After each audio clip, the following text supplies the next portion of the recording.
What's poppin', y'all? It's your boy, Gardy3, and welcome to the Coffee and Sports Morning Show on this lovely Friday morning. And of course, joining me just like every Friday, he is Mo Betta. How you doing today, Mo? I'm doing great on a Friday. We are coming off we're right in the middle actually of our double double, our weekly double double. Just coming off of a really great, entertaining watch along on and one, and stepping into the morning show, ready to go. Nah, absolutely. And, why don't we, just kind of, start with the NBA, Mo? Because I think it's interesting. We only got a couple games left in the regular season, and I think we have a really fun playoffs ahead of us. Like the play-in should be interesting. We have those will be next week. We have Bulls, Heat, Magic, Hawks, and in the West we have Kings, Mavericks, Grizzlies, Timberwolves. We just got done, watching Grizzlies Timberwolves play last night, and Mo, I'm not gonna lie, I'm not feeling that confident in the Grizzlies after last night, and I think after the Jalen Wells injury, I don't think they. When it comes to like star, like bigger guards and wings, I don't know if they have enough people to just throw at guys like that. So, Mo, what are your thoughts on the Memphis Grizzlies? Kind of after what we saw last night. Yeah, it's interesting because coming into the season, I felt like a healthy Memphis team was going to be one of the deeper teams in the NBA, and they have been. They do play quite a few younger players, and they're a young team to start with. If you really look at it, their main core, Morant, Jackson, and Bain, are all in their mid-20s, and then you add in like a Jalen Wells who got injured, Scottie Pippen Jr. who's found his way into the rotation, along with a Zach Edey. They're a deeper team, but I don't really know their offensive identity. I know they like to play fast. That's the easy part. But in terms of what they do in a half court set, it looks like they've gone back to what they did in earlier seasons with John Morant. It's a more pick and roll oriented offense. I'm not sure a pick and roll offense fits with their personnel. It fits with what Ja can do, but I think when they were playing motion offense, it made them harder to defend. So I agree with you. I'm concerned with Memphis on two fronts. One, I don't think they have enough shooting to go into a deep playoff run, and two, they don't have a clear offensive identity. And more importantly, the move that they made to fire their coach right before the postseason, there's no way that doesn't impact your team. There's no way that doesn't work because for every player that didn't have a problem with the move, I'm sure there were a lot of players that liked what Taylor Jenkins was doing and is confused by the fact that he was fired. So you also have a locker room, I think, that's in disarray. And that wouldn't be as bad if they had veteran leadership on that team, which they don't. Yeah, it's such a weird time to be a coach in the NBA, right? Because now it feels like just nobody at all is safe. Because you got Taylor Jenkins leads everybody to a 44-29 record, like the sixth best record in the West. He's fired. Then a week later, Michael Malone's out too. Like some of these coaches just gotta be like, man, what do we have to do to be safe? Like, Malone just won a title 2 years ago, and he's out the door. So Denver's confusing too because now you're hearing all these stories kind of flood out a little bit that it's not a secret that he and general manager Calvin Booth did not get along or shared the same vision. But now you're hearing that there was disarray within the team and the locker room because they didn't like that Mike Malone favored playing Russell Westbrook over some of their younger players. And my only problem with that or pushback on that is Russ played better than a lot of those younger players. And you made a great point last night on N1. Yes, Christian Braun stepped into KCP's role and has been as good or better than KCP, but no one has stepped into Christian Braun's role. And it's not Russell Westbrook's fault that he's 35, 36 years old and he's still providing more energy and production than guys 15 years younger than him. That's not his fault. I think Russ has had a solid season for them, and I thought Mike Malone was managing him well because he played Russ sort of like you play a relief pitcher, right? Like if he starts out strong and he looks good, he gets more minutes. If he goes on a turnover bender, it's going to be a short night. So I don't have a problem with the way he used Russell Westbrook. And obviously he had clear chemistry with their best player. But if Nikola Jokic, who is their best player, their franchise player, if he was on board with Michael Malone being fired, which he didn't say he was on board, but he damn sure didn't say he was against it. If he was on board, then maybe even though they have some kind of chemistry, he doesn't like having Russ play extended minutes. So I think the Nuggets, very much like the Grizzlies, are heading into the postseason a team that's disconnected. And like the funny part is like, and I said this last night, and I'll say it again. The disconnect about not playing the younger guys is just the funniest thing to me because like who? Like who are you so riled up that the Nuggets aren't playing more? I know like Jalen Pickett had a triple double a couple games ago, but like also like what else has he really done this year? Like, were you expecting more out of like Hunter Tyson, Zeke Nnaji, Julian Strother, Kankar? Like, you look at the young talent that they actually have, and you just kind of flat out come to the realization, unless you're huge on Peyton Watson, like they just aren't that good. They aren't going to be like that special. So I don't understand what the hang up is with wanting to run like I guess these younger guys all that much. Like I get wanting youth, but I actually thought that Michael Malone was playing them a perfectly fine amount of minutes. Because to me, like I look at them, I'm like I see potential rotation players, but they aren't like impactful enough that I'm dying to see them get more minutes this year. I agree. Look, if you look at the Nuggets and where their roster is constructed, and let's just start with their best player. Joker just turned 30. He's still in his prime, but you're built to win right now. So if those younger players don't step up over the course of the regular season, how do you expect them to be part of the regular rotation heading into the postseason? I don't understand that argument. Like I said, look, I'm not defending Russell Westbrook. Russ can make some boneheaded plays at times. But over the breadth of the season, he's actually played well in the role that they put him in. And I have to believe that there's more internal issues with Michael Malone, Calvin Booth, and obviously even Joker to some degree that maybe he didn't share the vision of where the franchise was going. So, good morning, Gene. It's great to see you back, sir. Good morning. Yeah, I'd say I'm looking forward to kind of seeing how that plays out. Like the West is just such a it's almost you can just call it the Wild West because that the playoffs over there at this point are so unpredictable. I know my Bucks have a very important next two games coming up. We got a back to back against Detroit to close out the year. And it turns out we are exactly 2 games ahead of Detroit. So if we want to maintain our seeding, I think the mission is clear.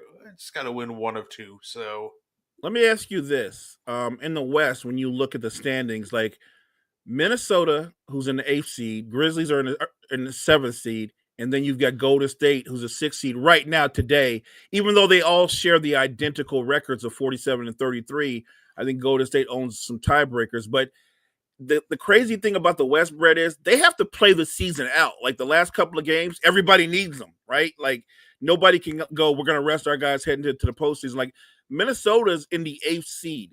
They have a shot. They literally can move up to the 6th seed and stay out of the play-in, depending on what the Warriors and the Grizzlies do their last couple of games. That's how insane the West is. And even the Clippers, who are 48 and 32, That's just a game up. The West is so tangled. The Clippers and the Nuggets are both 48 and 32. The Lakers are 49 and 31. So the Lakers can't just go, well, we're locked in at the three. We can take everybody has to finish out the season to unless you want to change your seating. And that's what's crazy about the West. And in the East, when I look at your Bucks, let me ask you this. You guys are currently in the 5 spot. Who would you rather play in the first round, the Pacers or the Knicks? Because I actually believe that the Pacers are an easier team to beat than the Knicks. So I'd be good at the 5 spot. Yeah, if I'm the Bucks, I want to stay at the 5 spot. I think the Pacers are just slightly worse than the Knicks. But I also think that, the other motivating factor, Mo, is I think the Bucks are just going to be like, especially like Giannis and Dame. If Dame's back for the first round, I think they're just going to be extra motivated to knock off the Pacers after what happened last year and all the smack they talked after knocking us off in 6 last year. So I think that, the Knicks, I think, we could handle the Knicks, but it would be difficult. Whereas the Pacers, it'll be a difficult series, but I think that's one we win a little easier, if anything, just off the Pierce, like almost spite that Giannis just seems to have for the Pacers half the time. I definitely think that the Bucks want to play the Pacers, like you said, to get some get back on them. It's a mini rivalry. I love that series matchup. I want to see that matchup the same way. If the standings hold, I want to see the Knicks versus the Pacers, or not the Pacers, the Pistons. I think that's a scary matchup for the Knicks, even though the Knicks are the 3 seed. Yeah, no, I think so too. The I think the toughest part about the Pistons against the Knicks for the Knicks is they're filled with a lot of big bodies that you can throw at Jalen Brunson and continuously double and make sure, kind of try to neutralize his playmaking.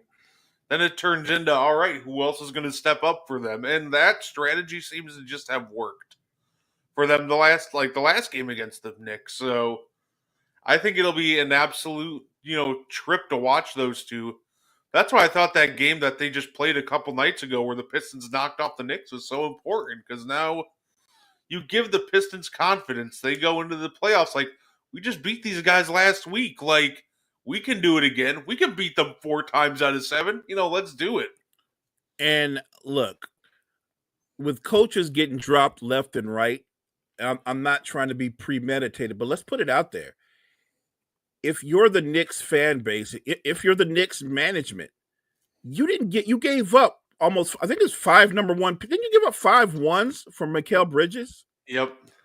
You can't, I can't say you can't do it because it's done, but when you give up, to me, when you give up that many picks for a guy, he's got to be a difference maker. I don't care if he's locking down people defensively, or giving you 25 a night. He needs to be somewhere in the middle for the Knicks to go on a deep run. He hasn't had an awful season, but I would say that what he's brought to the table has not matched up for the value that they gave up for him. And if you give up that much for him and you get bounced in the first round, somebody's going to pay the price. And I'm going to assume it's not going to be Leon Rose. So it's probably going to be Tom Thibodeau, because they mortgaged their future for Mikal to bring in Mikal Bridges. They shook up the team to trade for Towns. My only problem is they did all that. They added all those weapons, and nothing changed. Everything they do offensively is predicated on what Jalen Brunson does. And the one thing I'll say that the Pistons do really well when they play the Knicks, it's not the defense they put on Jalen Brunson. That does help. It's the fact that when they're on offense, they make him defend. They make him guard somebody. They don't let him hide. And I think that wears on him. Yeah, absolutely. That's still so funny to me, Mo. Like that was just a funny trade to me when it was announced that they gave up 5 firsts for Mikal Bridges. Like, you knew, like, right from the bat that was never gonna he was never gonna be worth the 5 firsts. Like, I'll put that out there right now. Like, it's not only that, is now they also, they had to pay him too. So you gave a guy in a contract year 5 firsts, and his best year was like a half season in Brooklyn where you kind of just knew that wasn't going to be sustainable. So My mind is blown because it's very rare that you hear the words the Nets fleeced somebody in a trade. The Nets fleeced the Knicks in this trade. That the Nets never make the better trade, and yet they got over on the Knicks. And look, I like Bridges, but that the amount of value you got in return for him, you make that kind of move when you're trading for a franchise player. You make that kind of move when you're trading for somebody that you can build around. Like as good as Bridges is, nobody thought him coming in. Well, there you go. He's the franchise player. Brunson's going to be his sidekick. Nobody thought that. We actually thought Bridges coming in, probably going to be the third option. Guess what? Bridges is the third option. He, actually, as of late, he's the fourth option. So I'm not putting it all on him. It has a lot to do with how they run their offense. But I'm just saying you're dead on, partner, when you say there's no way Mikal Bridges was ever going to live up to what they gave up to get him, because the only way he would live up to it, Brett, is if they ended up in the finals. That's the only way you live up for giving up that kind of value. And you and I both know, barring an amazing run, which isn't impossible in sports, but not likely, the Knicks aren't going to the finals. who would have thought Hartenstein and DiVincenzo greater than Towns and Bridges? Well, I mean, there it is. There it is. I don't think that Hartenstein is better. He's clearly not better than Towns, but for what they were doing, along with DiVincenzo, remember last year the Knicks had a defensive identity, right? And this year, you would think by bringing in Bridges and already having OG that you can have it both ways. You can be defensive minded, but you can also play offense. This year they've been all offense and no defense. So I do think chemistry matters. They had a lot of chemistry with Hartenstein and DiVincenzo, and it hurt them. Yeah, absolutely. And like the only way that you're gonna be it like with Bridges, the only way he was ever gonna be worth 5 first, like it would have been like if you would have gotten the offense for that he gave that like half season in Brooklyn, plus getting DPOY votes like he did in 2021. Like if you're making a trade for 5 first, you think you're getting that, Bridges. And yeah, no, it feels like it's funny to say about a team that's, what, third in the East? But it does feel like they're taking a little bit of a step back. Like they don't feel like the same team as last year. No, they don't. I like you point out they're third in the East. They're third in the East, the third seed, but nobody feels like the Knicks are going to be in the conference finals. Nobody sees that. Say it. At the end of the day, I think it'll always come back down to like the defense not being as good as advertised, because we knew that Karl Anthony Towns wasn't going to be great defensively. Tom Thibodeau schemes and Karl Anthony Towns defensively just don't go well together. So they probably thought, you can bring in Bridges and OG and they can make up for any of that by having those guys on the roster. And it just hasn't necessarily panned out. So and look, I think DiVincenzo, who's an underrated defender, and Hartenstein, they help cover for Brunson as well. Brunson's not a great defender. Let's not, we can call out Cat, but Brunson's not a good defender either. You have to hide him even more, and they haven't been able to do it as much. So yes, I do think trading for Cat, who's a better player than Hartenstein, it hurts you in a different way. But let's remember, Hartenstein and Cat they're not compatible moves. Cat was traded for Randall. And by any metric, he's been better than Randall was last year, which isn't hard to do because Julius Randle is one of the most overrated players in the NBA, but he's been better than Julius Randle. The mistake they made is it's not with Towns, it's that they valued Mitchell Robinson more than they valued Hartenstein, when Hartenstein is clearly a better player than Mitchell Robinson. Yeah, absolutely. And I still will never understand, Mo. Kind of thinking about, how some of these award races are going too down the stretch. I always love it how much stock is taken into like late season pushes and like media like narrative pushes, and I don't feel like that's so evident this year. Because Mo, I was doing more research into like the defensive player of the year race, and people are like, "Oh well, Draymond is the favorite now because in the second half of the season he's led the best defense in the NBA." And I looked, yeah, he's led the third best defense in the NBA. And since the All Star break, the Cavs are at 15, so they've regressed. They've had a little bit of a slippage on defense, but before the All Star break, the Cavs had the best defense, and the Warriors had the 15th best defense. So I find it interesting just how much like these late pushes and just kind of late hot streaks impact all these award races so much. Well, let's remember what people don't take into account because they talk about what the Warriors have been defensively the last 15 or 18 games. Um, that a guy named Jimmy Butler came to their team. That's why their defense got better. Draymond didn't get better. He was who he was what he was defensively. Jimmy Butler came along and they gave you another versatile defender that could guard multiple positions, another defender with a super high basketball IQ. The combination of Draymond Green and Jimmy Butler anchoring their defense, along with an underrated defender in Pajinski, that's what's made their defensive really good. Moses Moody, by the way, another really good underrated wing defender. So look, I get it. I'm with you. I think Draymond should be in the conversation, but I don't think he should win. Yeah, absolutely. I know for my I know I still have Evan Mobley for defensive player of the year.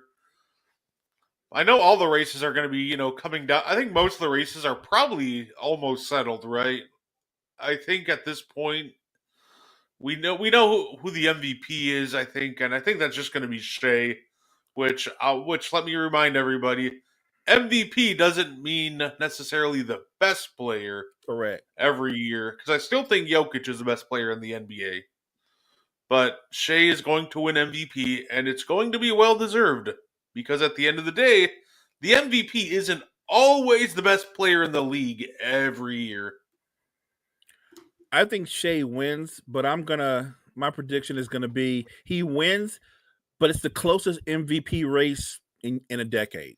I think it's gonna be a lot closer than people think.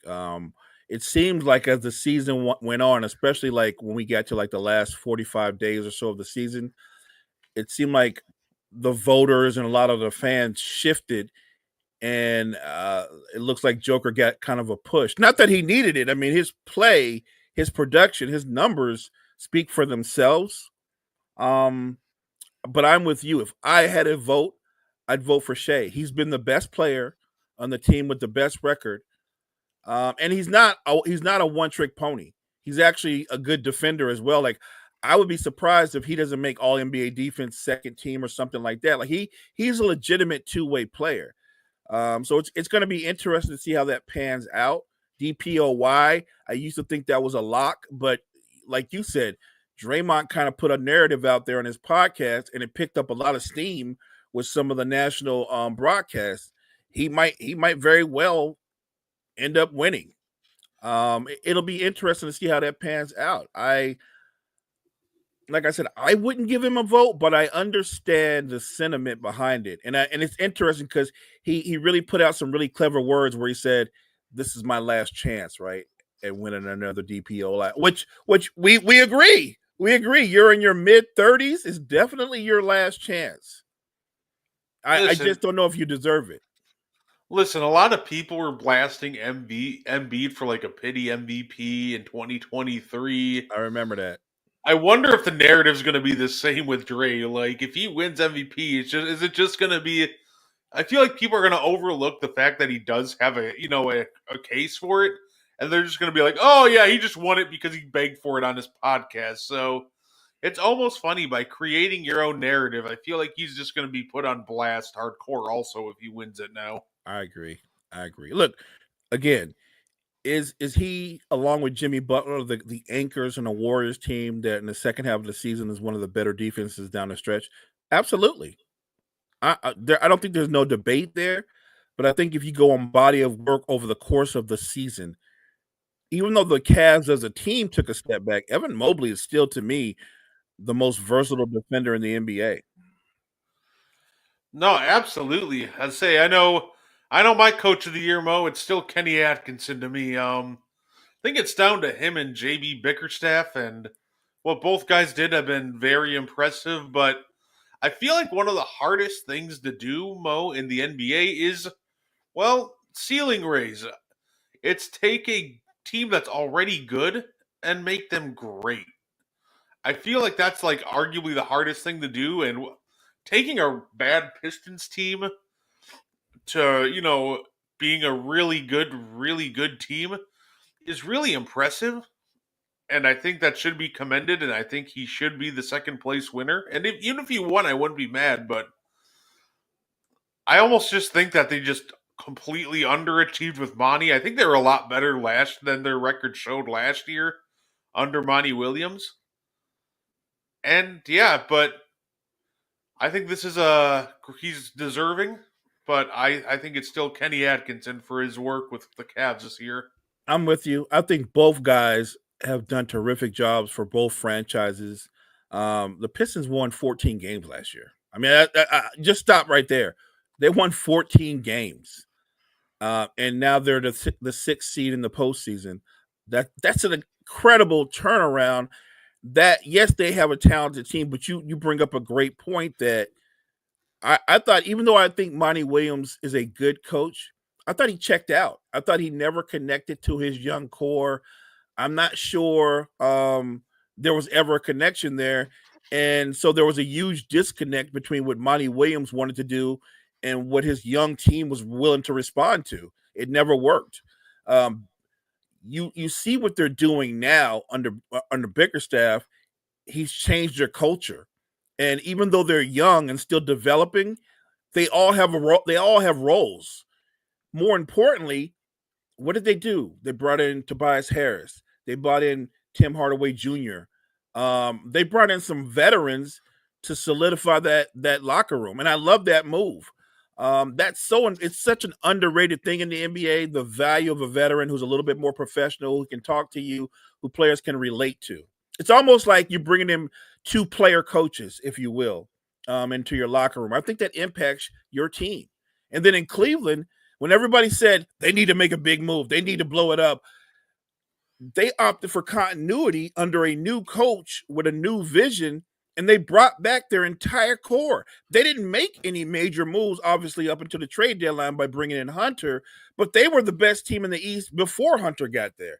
I think Kenny Atkinson not only changed the offense up a little bit, he empowered Darius Garland to be more of a partner to Donovan Mitchell, because I thought Darius Garland too often stepped back and just watched Donovan Mitchell play. And I think empowering Darius Garland to say, look, you have skills, you got a bag. You can take over sometimes when D Mitch is off the floor or he's having an off shooting night. An aggressive Darius Garland, it gives you basically you have an all-star backcourt, right? Both guys are explosive players offensively. The emergence of Evan Mobley, I think the Cavs have the best bench in basketball. When you look at what they get from Dean Wade and all the other guys coming off that bench, that's about Kenny Atkinson empowering those guys and developing a culture while also giving out roles to the players. No, absolutely. And it's funny because I remember the exact report, Mo, that I kind of figured Monty would be gone after the year.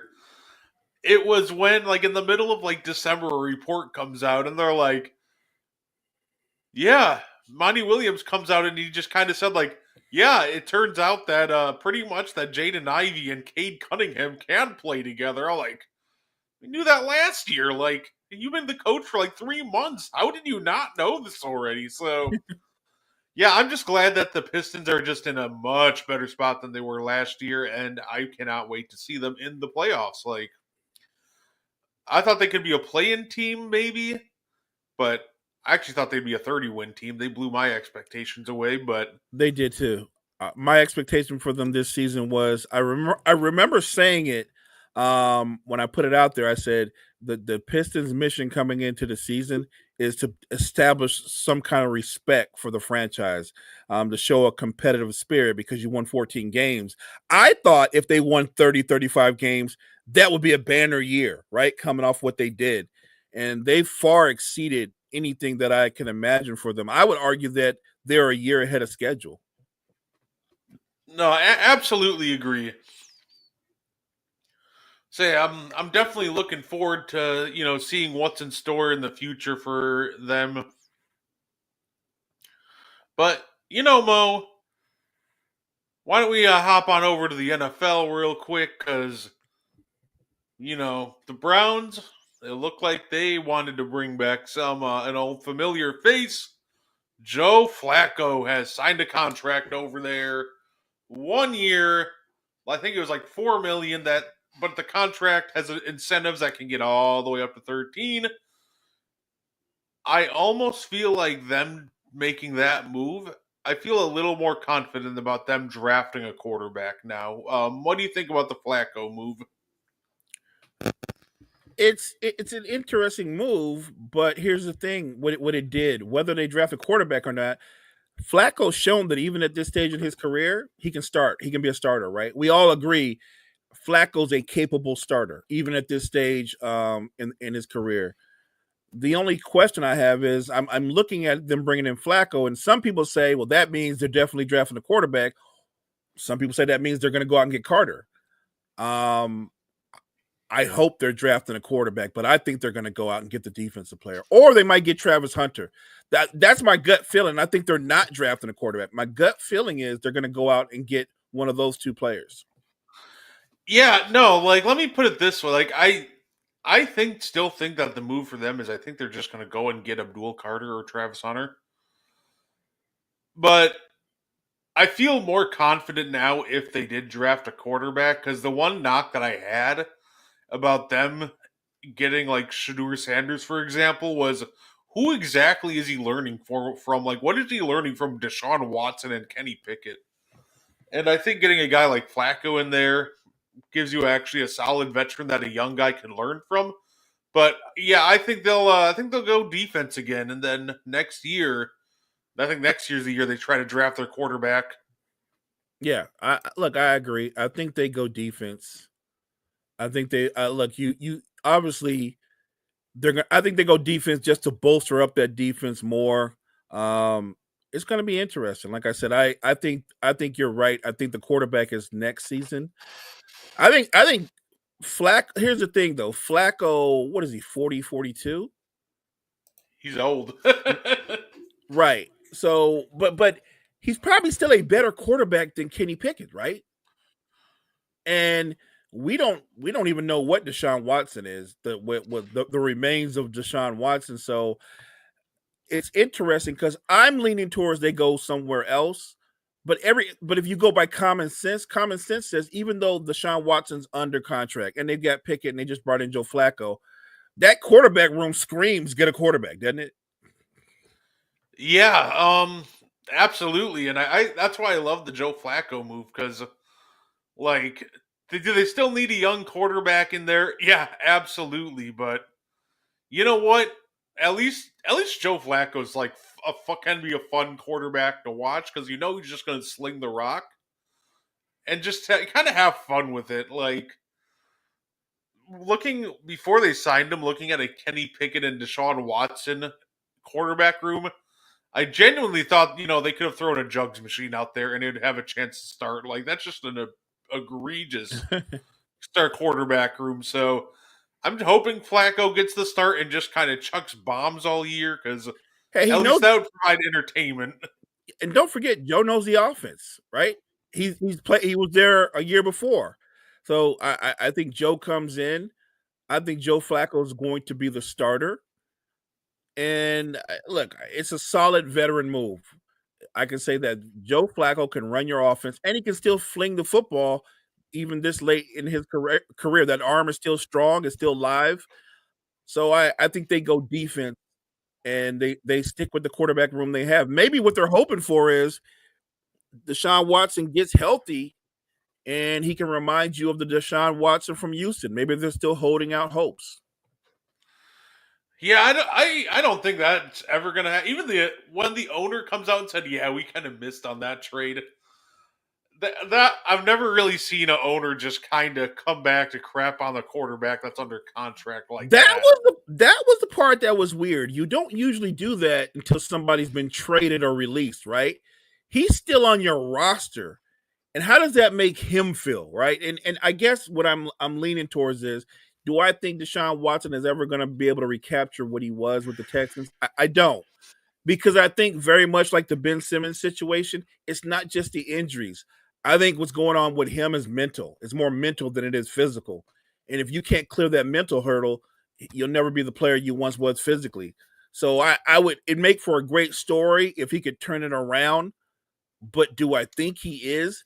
How do you do that knowing that management views you as a disappointment? Like, they don't want you on the roster, but they're kind of forced to have you on the roster. That's an eerie feeling to have. So now I'm curious on what you think, Mo. Because let's say Cleveland passes him on that too. How far do you think Sanders kind of falls? Because the Giants are interesting to me because I actually think there still is a possibility that he goes there. I know they signed Russ and Winston, but those are two guys on two like 1 year contracts for a combined $14 million, and $14 million is not really going to stop you from taking your franchise quarterback if you think he's on the board. So I'm curious, Mo, like how far do you think Sanders falls in the draft? I I believe that the Giants still get him. I still think they go after him. They have Russ and Jameis on the roster, yes, because you want veteran quarterbacks that can play right away, but also because remember the GM and Dayball were given a mandate: win now. Well, if you're going to win now, even if you draft your quarterback of the future, it's not likely that Shador Sanders is going to start day one, right?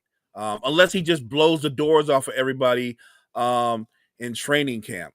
So I wouldn't be surprised if they pursue him or maybe pursue a Travis Hunter, but I'm leaning towards the quarterback because I think both Russ and Jameis they're both band-aid quarterbacks. They're there to give you a veteran presence, but they're not part of your future.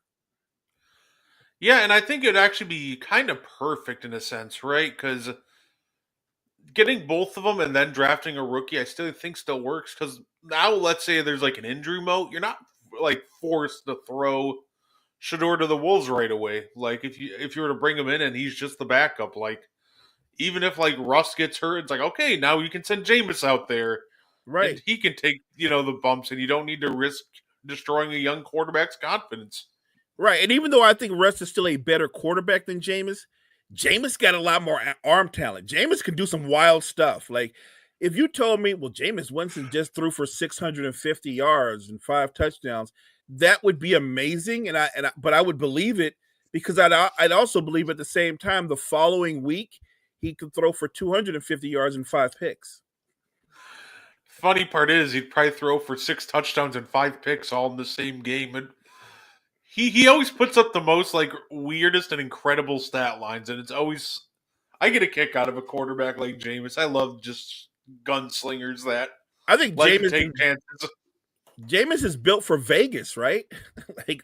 He is built for Vegas. You're like, well, I got Jameis in a parlay, 4 touchdown passes, and 2 pick sixes. You know what I mean? Like he's that guy. Yeah, I'll say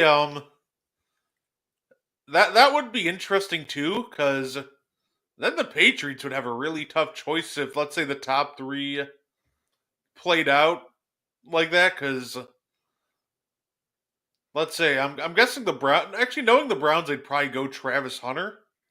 So Yeah. like Ward, Hunter, Sanders, and then yeah, if you're the Patriots and Abdul Carter falls into your lap, like I feel like they'd be doing backflips for that one.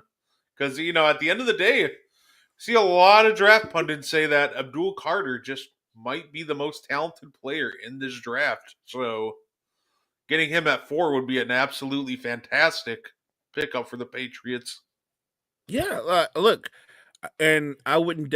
I think the Patriots are leaning towards Car. Look, they're a franchise that needs as many difference makers as you can get. I don't care if it's on offense or defense.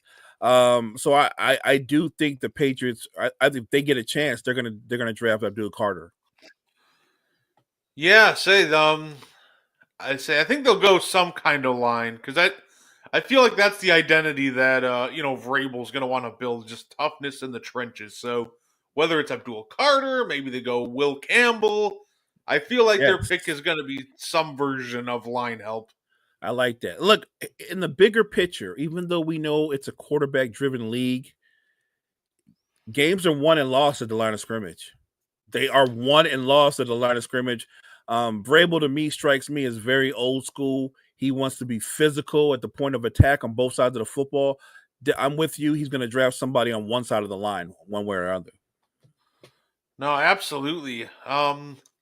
Yeah, I'm like I said, I'm looking forward to seeing how the draft shakes up. We're gonna have a great time with. You're going to be at the draft, partner. You're going I to be am. there. Yeah, you're going to be there. I am. I'm really looking forward to that. It's going to be a lot of fun. Listen, I plan on trying to document as much of the trip as possible, and just hanging out at the draft. So I'm definitely looking forward to the draft in a couple weeks. When you're there and you're taking it all in, or are you going to do a live show as the draft is progressing, as it's going on, or are you going to do a preemptive show before the draft? I'm still debating. Honestly, I'm still debating on how I want to do that, but I'm definitely gonna at least record my reactions, and even if I put something out after, That's it, awesome. yeah, at the end of the day, it's my first ever time going to the NFL draft. So I'm looking forward to it. Speaking of first ever time, so Mo, I'm also excited because we're here, right? Next weekend is already WrestleMania, Oh, oh, and first off, I want to thank everybody who follows the Meaty Boys podcast page. We just hit over 100 followers, and so I'm super happy about that. Thank you, and I'm looking forward to it. WrestleMania is going to be a fantastic time, like it is every year. And of course, one thing that we've been doing on the Meaty Boys podcast, and we've been, taking it over here too and talking about it, is our greatest WrestleMania main event of all time tournament. We've been having a little fun. We made a little bracket with all the Mania main events that isn't WrestleMania 9, just to make it a even number and make it easier. So I just wanted to announce real quick that we're down to our main event of the tournament, which is going to be announced at WrestleMania during our watch along. It's going to be what's the best main event of all time? It's down to WrestleMania 40, Roman versus Cody, and Shawn Michaels versus The Undertaker from WrestleMania 26, Streak versus Career. So honestly, I love those final two, and I'm absolutely down for it. yeah. I love I think the only one that threw me off a little bit that was kind of an upset. I really thought Rock and Austin would have had more legs. But look, the final two, those are awesome. That's an awesome matchup. I already knew in my head that WrestleMania 40 was going to be there. I just didn't know who was going to be going up against them. I genuinely thought it would be Rock and Austin from WrestleMania 17. Like that one, I thought it would be in the finals against WrestleMania 40 was my prediction. But yeah, to actually, like I said, it was the first ever. It was not the first ever, actually. It was the second ever all women's main event that beat it. It was Sasha Banks versus Bianca Belair that knocked it off in the final 8 there. So I was pretty shocked and pretty, I was happy. You always love seeing an upset in tournaments. So I'm definitely looking forward to seeing how that plays out. And it's tough for me because WrestleMania 26 for the longest time had been my favorite main event of all time. But what happened last year on night 2 of WrestleMania was just absolutely magical. So it's a good one, but I definitely think WrestleMania 26 is the underdog in this matchup. I agree. The The drama, the story, the in-ring performance, the way it played out. I'm talking about the entire WrestleMania, but then the main event, it did not disappoint on any level. Like sometimes you can build up the main event in your head and you go, it was good, but it wasn't quite. The main event was everything that I wanted it to be and how it finished and the surprises. Like you were there live. So I can only imagine how blown away you were when Taker showed up. That was the loudest I got all night. I was actually louder then than when like Cody actually won the match.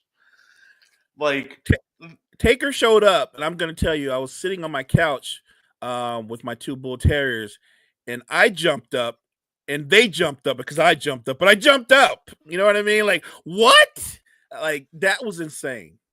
yeah, it's funny because the one thing that I've always said I wanted to see was The Undertaker live. And fortunately, I got to see him multiple times that weekend. He'll always be my like favorite wrestler of all time. And yeah, like I said, I saw him at the Dead Man One show. Then he was at the Hall of Fame, and I was content with that because at the Hall of Fame they did his entrance and everything, and I got to experience it for the first time. So I'm like, okay, that's cool. I didn't think I'd get to see him that weekend, so I was absolutely stunned in the best way possible, and I screamed when he came out.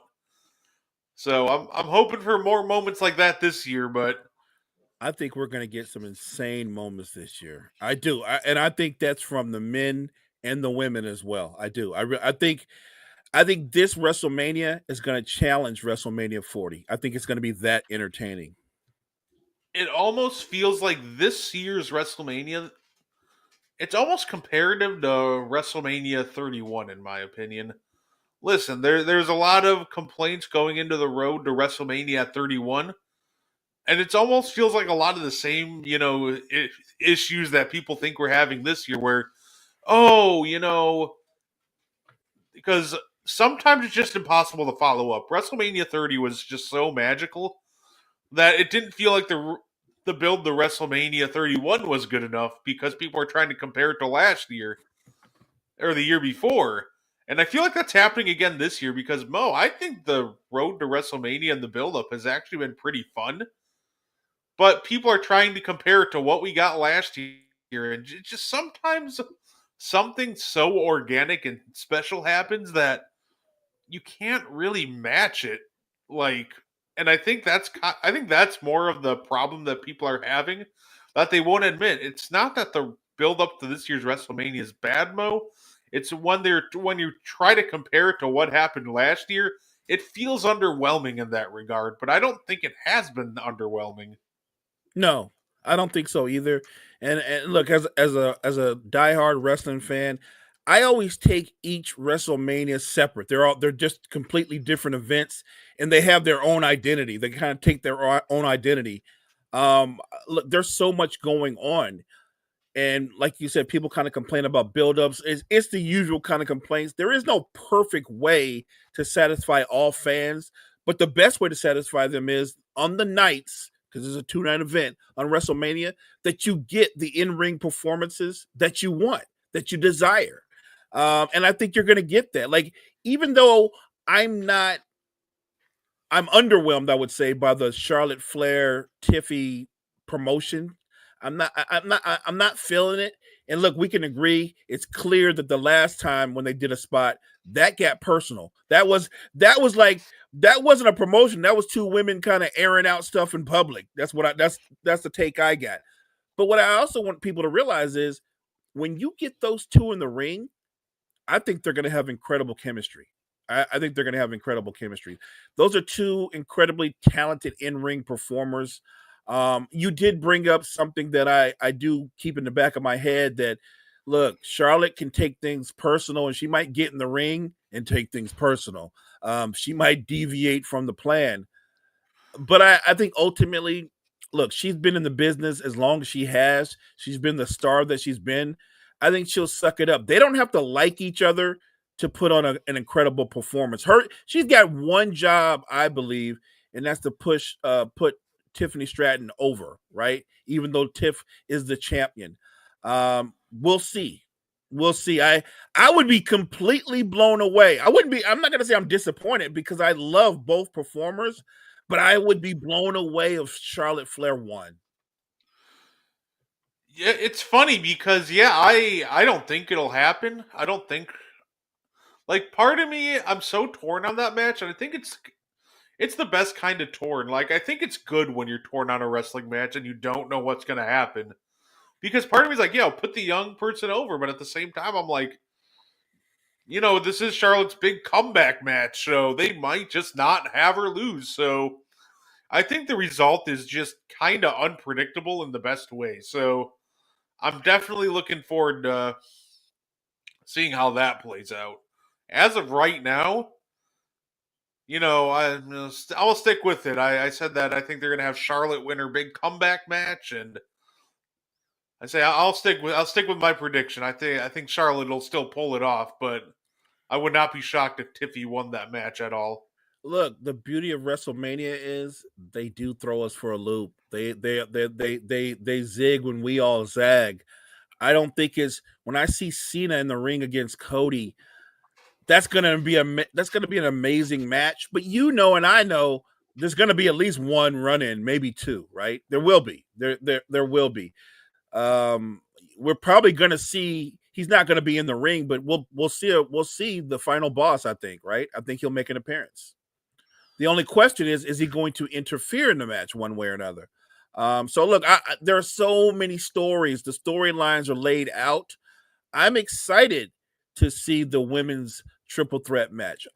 And how can you not be excited to see Roman Reigns, Seth Rollins, and CM Punk in a triple threat match where all three men can't stand each other, and yet at the same time, the balance of power in the match could be decided on where the wise man's loyalty lies ultimately, right? That's going to be crazy. Yeah, absolutely. Say John Cena and Cody. I think it's good to throw out there the right off the bat that if you're expecting like some like 5-star technical masterpiece, that's not what you're gonna get with John Cena and Cody. They're gonna have a very story based match. I know Cody's kind of put on a couple of bangers with Kevin Owens over the last couple months, He and has. say so. I do want to throw that out there that I think Cody versus John will be a lot of fun, but also kind of temper your expectations from the in ring standpoint. Because while I think it's going to be a good match, don't expect that match to be like Cody versus Kevin Owens level good because it's not going to be that much of a technical masterpiece. It'll be a more story driven finisher kind of spot fest sort of a match, and it'll be a great time. And I think it kind of has to be that way, right? Because this isn't Cody Rhodes wrestling prime John Cena. If he was wrestling peak John Cena, you would see everything in the kitchen sink, right? Because then you'd see John Cena taken to the air and taking more risk. So yes, I'm with you. It's going to be more story driven. We might even get more action outside the ring than in the ring, and I'm okay with that. Uh, but I think in the end, because of the story that's been told here, I think you're going to be entertained. I think there will be other aspects and other trees branching off from this match. This is heel. I want to remind people this is heel John Cena. So when you're heel John Cena, everything's on the table in what you may or may not do to Cody Rhodes. Yeah, absolutely. Says Rollins. Gene thinks Rollins wins because Paul helps him in the triple threat match. Yeah, I Yeah, I we think said that. I agree. yeah, I absolutely could see that, and I think Seth absolutely. I've always said that Seth deserves a win here, and that at the end of the day, this is why I love this WrestleMania because they've it's one of those WrestleManias where most of these matches are just very unpredictable. Like you just have no idea what, like genuinely, you have no idea what's going to happen in like most of these matches, and it's Agreed. absolutely great. But yeah, I could very well see like we've talked about them introducing like a third member to the Cena and Rock duo, and I could very well see that happen at WrestleMania because I do think that I don't think they're bringing in like Stone Cold just to sign autographs at WWE World. I do think that we're gonna see Stone Cold get involved in the main event of night 2, like everybody thought was gonna happen last year.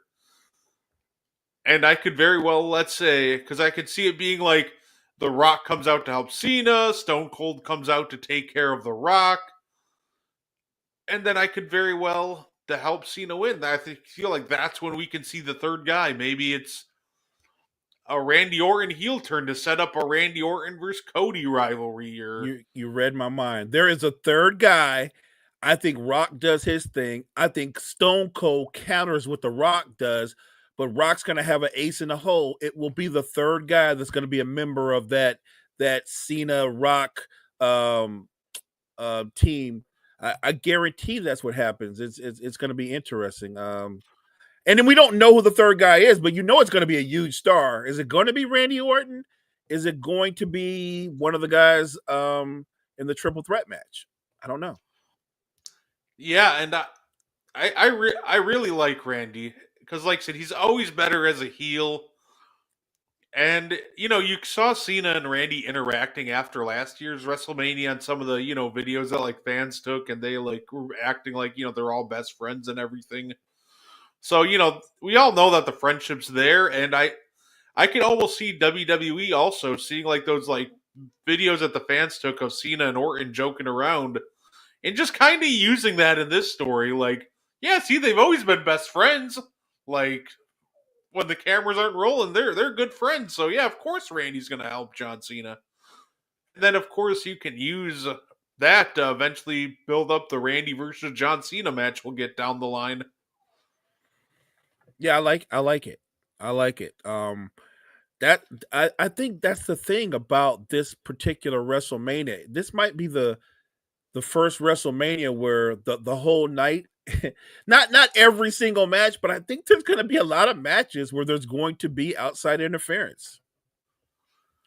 Yeah, absolutely. And it's going to be absolutely fantastic. So definitely check us out next week for WrestleMania watch along. We'll be, I know at least we'll be starting it on the Meaty Boys podcast page, and we'll definitely have it on the Wire to Wire podcast page as well. But it's going to be a lot of great shows next week, and we're going to be bringing you a lot. Say we're going to have Jory and Key. Say we got Up and In, we got WrestleMania. So, and Mo, just think next weekend we're running our first ever quadruple double, man. Yeah, we're putting up numbers. We're putting up numbers. A quadruple double. That's right. We're doing N1 going into coffee and sports in the morning, and then we're doing WrestleMania nights 1 and 2. That is putting in work, partner. Yeah, so definitely check us out next weekend and check out Wire to Wire. So might as well just say it obviously right now. Next week, Tuesday for Meaty Boys, our WrestleMania watch along will be our podcast episode for next week. And the following week, our podcast episode will be WrestleMania Night 2 watch along. Because between WrestleMania and the NFL draft, I'll be kind of booked those 2 Tuesdays at work. So like I said, we'll be having our usual Meaty Boy Tuesday episodes, over the weekend for a WrestleMania watch along. So it'll be great. We'll have some fun. We're going to have some, I'm going to be hopefully setting up some WrestleMania trivia for you guys and, just fun facts. Like, we're going to try to make it the greatest watch along that we've ever had. So we're going to be working overtime to make sure it's great for you. So, sure. But with that being said, Mo, our hour is up. So before we get up on out of here, anything you want to add, sir? Just appreciate the chat. Thanks, Gene, for hopping in. Welcome back. Everybody that joined us this morning, thank you guys so much for joining us this morning. Make sure you check out all the great content we have at Wire to Wire Network. Wire to Wire Network, we appreciate you. Yeah, absolutely. And obviously tomorrow, make sure you check out Real Recognizes Real. And we'll make sure to bring you another great week of content next week. And then check out Up and In on Sunday. So We appreciate you guys tuning in, and we hope you guys enjoy your weekend.